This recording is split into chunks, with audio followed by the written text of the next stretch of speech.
Estamos de volta com o nosso programa Escola da Graça. Estudo de hoje, Cristianismo sem preconceitos. Já vimos que após a morte de Estevão, o cristianismo deveria ser pregado em todo o mundo, tanto que os discípulos receberam ali o dom de línguas, né? Eles conseguiram falar em outras línguas. Isso era uma prova de que eles deveriam pregar realmente para todo mundo. Só que havia um problema muito sério.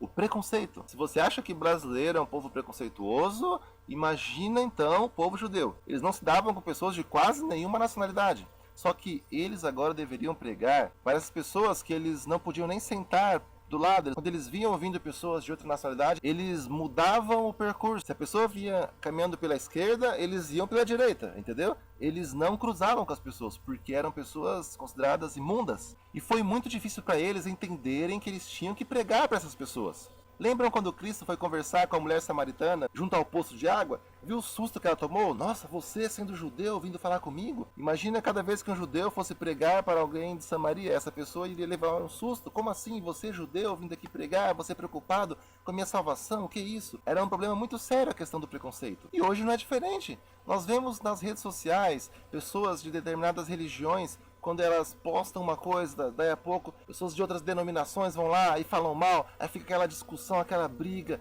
Gente, todos nós somos filhos de Deus, todos nós participamos da mesma Jerusalém espiritual, do mesmo Israel espiritual, somos o mesmo povo. É inconcebível que pessoas que amam o mesmo Deus, seguem o mesmo Cristo, fiquem se degladiando, fiquem brigando, tenham preconceitos contra uma ou outra religião, porque um acha que é amarelo, o outro acha que é azul, o outro acha que é roxo. O que é isso? Nós temos que quebrar esse nosso preconceito. Cristo disse que nós deveríamos amar até mesmo os nossos inimigos, que dirá um irmão que é de uma outra denominação evangélica. Paulo diz que entre você ter razão e amar, é melhor você amar. Ah, mas a pessoa pensa assim, está errado.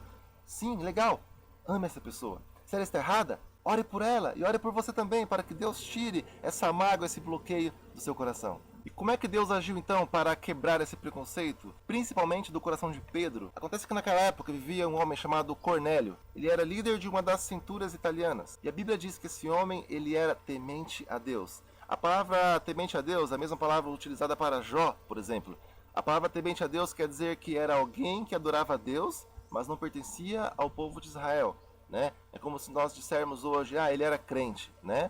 Ele não era de uma denominação evangélica, tal, não, mas ele era crente, entendeu? Ele não pertencia ao povo de Israel, porém ele era temente ao Deus Jeová. Esse homem começou a orar a Deus por muitos e muitos dias, então Deus disse que ele mandasse chamar a Simão Pedro, que ele teria uma mensagem importante para Cornélio. Até então, Pedro não sabia de nada do que estava acontecendo. Só que logo em seguida Deus dá uma visão para Pedro, e ele vê então um lençol, né, amarrado nas quatro pontas, com muitos alimentos, todos aqueles alimentos que lá em Levítico 11 fala que é imundo, apareceu ali para Pedro.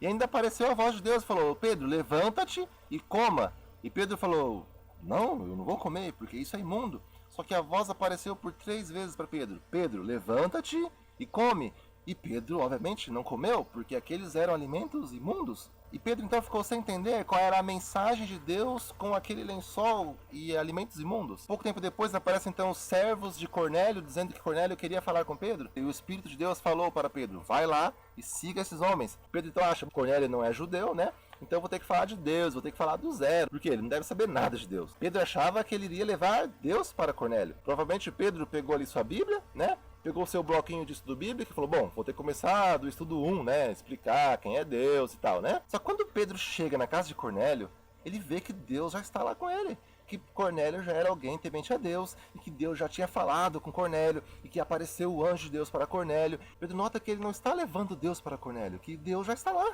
Somente neste momento, então, é que Pedro, ele entende o significado da visão. Ele fala: agora compreendo que Deus não faz acepção de pessoas. Independente da denominação, da placa da igreja que a pessoa siga, se ela aceita Jesus como Senhor e Salvador, ela faz parte do Israel espiritual, ela faz parte do povo de Deus. E olha só o que Pedro diz em Atos 10, 34 e 35. E, abrindo Pedro a boca, disse: reconheço por verdade que Deus não faz acepção de pessoas, mas que lhe é agradável aquele que em qualquer nação o teme e faz o que é justo. Não importa a placa da igreja, não importa a denominação que a pessoa seja, se a pessoa teme a Deus, se a pessoa crê em Jesus Cristo como Senhor e Salvador, essa pessoa, ela faz o que é justo, ela pertence ao reino de Deus. Que possamos acabar com essa bobeira, possamos acabar com essa degladiação que existe nas redes sociais. Que quando você ver alguém que posta alguma coisa, por mais absurdo que pareça ser, ore por essa pessoa e ore por você também, para que Deus tire do seu coração qualquer bloqueio, qualquer barreira, qualquer preconceito que possa haver. Este é o meu desejo e a minha oração por você neste dia. Galera, até amanhã, um grande abraço, tchau, tchau.